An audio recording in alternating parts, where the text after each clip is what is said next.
സൗഹൃദത്തിന്റെ ഊഷ്മളതയുമായി സമത്വത്തിന്റെ വിശാല നീതിബോധവുമായി സമന്വയത്തിന്റെ ഹൃദയസ്പർശിയായ കൂട്ടായ്മയുടെ സന്ദേശവുമായി പാലക്കാടിന്റെ മണ്ണിലേക്ക് കടന്നുവന്ന കേരളത്തിന്റെ ആദരണീയനായ ജനകീയനായ ഇന്ത്യൻ യൂണിയൻ മുസ്ലിം ലീഗിന്റെ മാത്രമല്ല ഐക്യജനാധിപത്യ മുന്നണിയുടെ കർമ്മധീരനും സ്നേഹനിധിയുമായ നായകൻ പ്രിയപ്പെട്ട PK കുഞ്ഞാലിക്കുട്ടി സാഹിബിന്റെ കേരള യാത്രക്ക് പാലക്കാടിന്റെ മണ്ണിലേക്ക് ഹാർദമായ സ്വാഗതം ഇന്ത്യൻ നാഷണൽ കോൺഗ്രസിന് വേണ്ടിയും പാലക്കാട്ട് ജനങ്ങൾക്ക് വേണ്ടിയും ഞാൻ അർപ്പിക്കാൻ ആഗ്രഹിക്കുന്നു.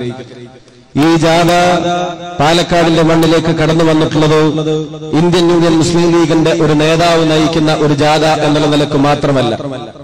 ഈ ജാഥ പാലക്കാടിന്റെ മണ്ണിലേക്ക് കടന്നു വന്നിട്ടുള്ളത് എനിക്കും നിങ്ങൾക്കും അഭിമാനത്തോടെ ഇവിടെ ബഹുമാന്യനായ ആദരണീയനായ ET സൂചിപ്പിച്ചതുപോലെ ഈ ഇന്ത്യ രാജ്യത്തെ സംസ്ഥാനങ്ങളുടെ റാങ്കിംഗ് നടക്കുമ്പോൾ ഒരു ഡിജിറ്റൽ സംസ്ഥാനമായി ആദ്യം ഏത് സംസ്ഥാനത്തെ തെരഞ്ഞെടുക്കണമെന്ന് കേന്ദ്ര സർക്കാർ വരെ ആലോചിച്ചപ്പോ, നരേന്ദ്രമോദിയുടെ സർക്കാർ വരെ ആലോചിച്ചപ്പോ തെരഞ്ഞെടുക്കാൻ ആദ്യം അവർക്ക് കൈപ്പൊന്തിയത് അഹമ്മദാബാദുള്ള ഗുജറാത്ത് അല്ല, ആദ്യം അവർക്ക് കൈപ്പൊന്തിയത് ഹൈദരാബാദുള്ള ആന്ധ്രയല്ല, ആദ്യം അവർക്ക് കൈപ്പൊന്തിയത് ബാംഗ്ലൂരുള്ള കർണാടകയല്ല, ആദ്യം അവർക്ക് കൈപ്പൊന്തിയത് മുംബൈയുള്ള മഹാരാഷ്ട്രയല്ല, ആദ്യം അവർക്ക് കൈപ്പൊന്തിയത് IT മിനിസ്റ്ററായി കുഞ്ഞാലിക്കുട്ടിയിരിക്കുന്ന കേരളമാണ് എന്നുള്ളത് ഈ സംസ്ഥാനത്തിന്റെ നേട്ടങ്ങളുടെ പട്ടികയിൽ ചില്ലിട്ട് സൂക്ഷിക്കാവുന്ന ഉയർന്ന തലങ്ങളിലേക്ക് ഈ സംസ്ഥാനത്തെ കൊണ്ടുചെന്നെത്തിക്കാവുന്നതാണ്.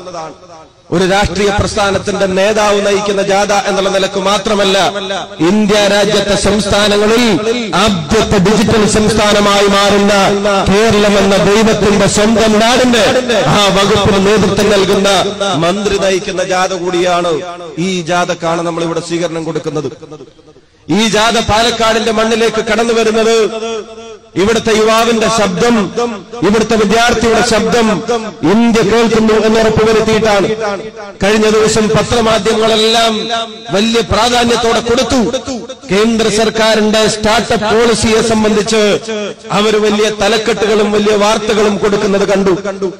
അവർ സ്റ്റാർട്ടപ്പ് പോളിസിക്ക് വേണ്ടി നൽകുന്ന പ്രോത്സാഹനത്തെ സംബന്ധിച്ച് വാർത്ത കൊടുത്തത് കണ്ടു. മുറ്റത്തെ മുല്ലയ്ക്കും നിങ്ങൾക്ക് മണമില്ലെങ്കിലും അതിന്റെ മണമെടുക്കാൻ കഴിയുന്ന യുവജനങ്ങൾ കേരളത്തിന്റെ മണ്ണിൽ ഉണ്ടെങ്കിൽ ഞാൻ ഒരു കാര്യം പറയുന്നു, കേന്ദ്ര സർക്കാർ സ്റ്റാർട്ടപ്പ് പോളിസി ഈ 2016 നടപ്പിലാക്കാൻ ആഗ്രഹിക്കുമ്പോ സ്റ്റാർട്ടപ്പ് പോളിസി ഇന്ത്യ രാജ്യത്ത് ഏതെങ്കിലും ഒരു സംസ്ഥാനത്ത് ആദ്യമായി നടപ്പിലാക്കിയിട്ടുണ്ടെങ്കിൽ ചന്ദ്രബാബു നായിഡു അല്ല, ആദ്യമായി നടപ്പിലാക്കിയിട്ടുണ്ടെങ്കിൽ മമതാ ബാനർജി അല്ല, ആദ്യമായി നടപ്പിലാക്കിയിട്ടുണ്ടെങ്കിൽ അരവിന്ദ് കെജ്രിവാളുമല്ല, ആദ്യമായി നടപ്പിലാക്കിയത് നരേന്ദ്രമോദിയുമല്ല, ആദ്യമായി നടപ്പിലാക്കിയത് ഉമ്മൻചാണ്ടിയുടെ ഗവൺമെന്റിന്റെ നേതൃത്വത്തിൽ പ്രിയപ്പെട്ട കുഞ്ഞാലിക്കുട്ടി സാഹിബാണ് എന്നുള്ളത് അഭിമാനത്തോടെ കേരളത്തിലെ യുവാക്കൾ പറയുന്ന ഒന്നാണ്. വിവാദങ്ങളുടെ കൂടപ്പിറപ്പുകളാവാൻ ആഗ്രഹിക്കുന്ന കമ്മ്യൂണിസ്റ്റ് മാർക്സിസ്റ്റ് പാർട്ടിയുടെ ആളുകൾ എമർജിംഗ് കേരള വിജയമാണോ പരാജയമാണോ എന്ന് ചോദിക്കുന്നുണ്ട്.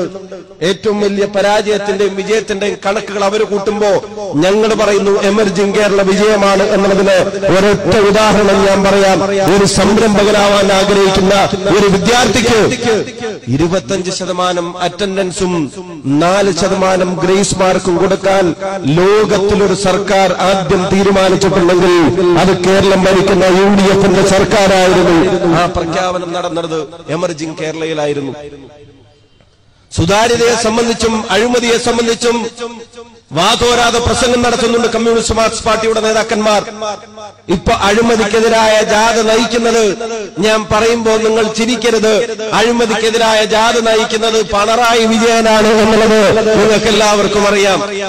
ഐക്യ കേരളം രൂപം കൊണ്ടതിന് ശേഷം ഏറ്റവും വലിയ അഴിമതി കഥകളിൽ ഒന്നിനെ നെടുനായകത്വം വഹിച്ച ആള്, തലശ്ശേരി ക്യാൻസർ സെന്ററിന് 94.84 കോടി രൂപയുടെ സഹായം ടെക്നിക്കാലിയയിലൂടെ SNC ലാബിലൂടെ നേടിത്തരുമെന്ന് പറഞ്ഞ് 100.5 കോടി രൂപക്ക് ഭാരത് ഹെവി ഇലക്ട്രിക്കൽ ലിമിറ്റഡ്സ് എന്ന് പറയുന്ന കേന്ദ്ര സർക്കാർ സ്ഥാപനത്തെ കൊണ്ട് ചെയ്യിപ്പിക്കാമെന്ന് 2,900 പോയി ഇതേ പ്രവൃത്തി 248.92 കോടി രൂപക്ക് കരാറൊപ്പിട്ട് അവസാനം അത് നടപ്പിലാക്കിയപ്പോ 389 കോടി രൂപ അതിനുവേണ്ടി ചെലവാക്കി സംസ്ഥാനത്തെ ഖജനാവിന് നഷ്ടം വരുത്തിയ അതിന്റെ കാരണങ്ങൾ ഇന്നും വ്യക്തമായി കണ്ടുപിടിക്കാൻ കഴിയാത്ത, അതിന് ന്യായീകരണം കൊടുക്കാൻ കഴിയാത്ത ക്യാൻസർ സെന്ററിന് 98 കോടി എന്ന് പറഞ്ഞ് 12 കോടി ടെക്നിക്കാലിയൊക്കെ നൽകിയ കേരളത്തിന്റെ നികുതി പണം, സാധാരണക്കാരന് അധ്വാനിച്ചുണ്ടാക്കുന്ന പണം കൊണ്ട് വാങ്ങുന്ന സാധനങ്ങളിൽ നികുതിയായി അടക്കുന്ന പണം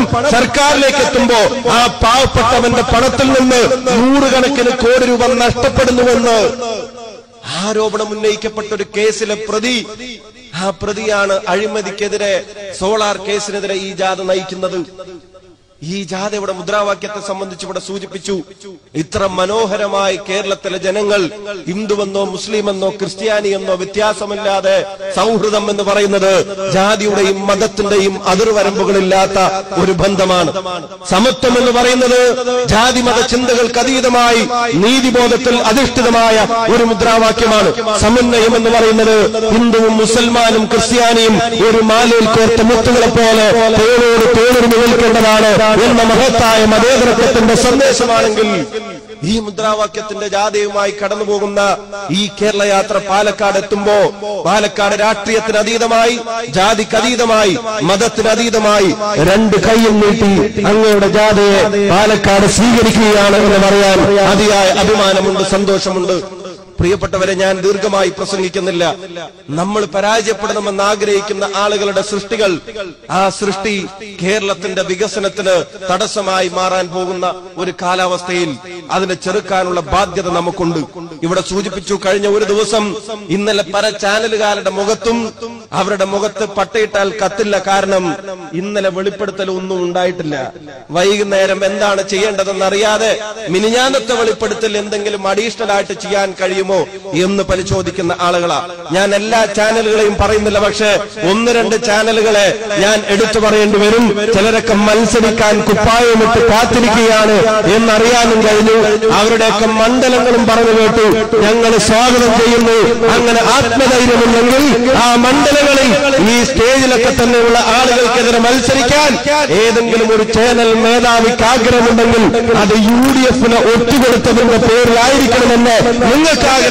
2.5 വയസ്സുമുള്ള കുട്ടികൾ, അന്തിയുറങ്ങുന്ന ദളിത് കുഞ്ഞുങ്ങൾ, അവരെ വീടിനകത്ത് കയറി കൊല്ലുന്ന, ചുട്ടുകൊല്ലുന്ന അവസ്ഥ അത് നിങ്ങൾ ഉണ്ടാക്കുമ്പോ പാലക്കാടിന്റെ മണ്ണിൽ ഇന്ത്യൻ യൂണിയൻ മുസ്ലിം ലീഗിന്റെ പ്രവർത്തകനും ഇന്ത്യൻ നാഷണൽ കോൺഗ്രസിന്റെ പ്രവർത്തകനും ഐക്യജനാധിപത്യ മുന്നണിയുടെ പ്രവർത്തകനും പറയുന്നു, ഇന്ത്യ രാജ്യത്തും മറ്റൊരിടത്തുമില്ലാത്ത തരത്തിൽ ഏളംകുളം മലക്കര ശങ്കരൻ നമ്പൂതിരിപ്പാട് ഞങ്ങൾക്ക് നൽകാതെ പോയ, വേലിക്കകത്ത് ശങ്കരൻ അച്യുതാനന്ദൻ ഞങ്ങൾക്ക് നൽകാതെ പോയ, ഏറമ്പാല കൃഷ്ണൻ നായന ഞങ്ങൾക്ക് നൽകാതെ പോയ ഞങ്ങളുടെ പാലക്കാട്ട് മെഡിക്കൽ കോളേജ് ഞങ്ങൾക്ക് തന്നത് ഈ ഗവൺമെന്റ് ആണെങ്കിൽ, ഉമ്മൻചാണ്ടിയാണെങ്കിൽ, കുഞ്ഞാലിക്കുട്ടി സാഹിബാണെങ്കിൽ, അനിൽകുമാറാണെങ്കിൽ 80 പട്ടികജാതി വിദ്യാർത്ഥികൾ നിങ്ങൾ ആലോചിക്കണം.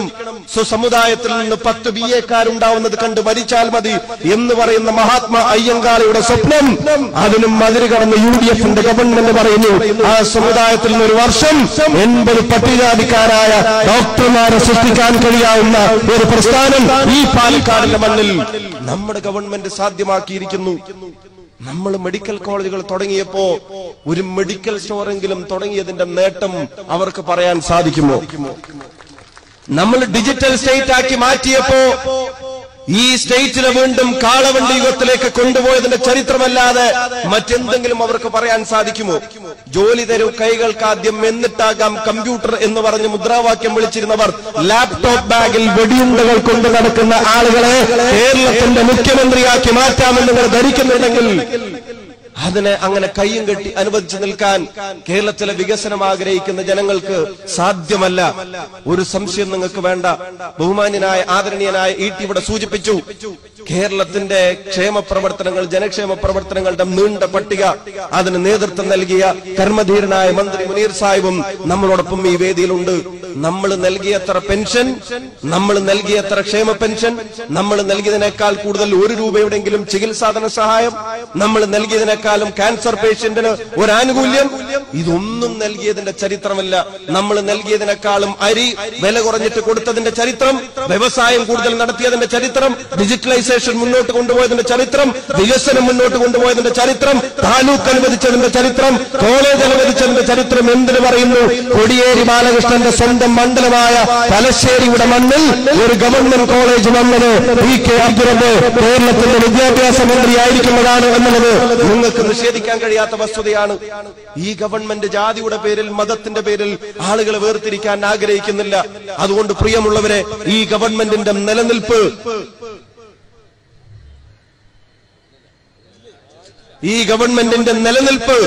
അത് കേരളത്തിന്റെ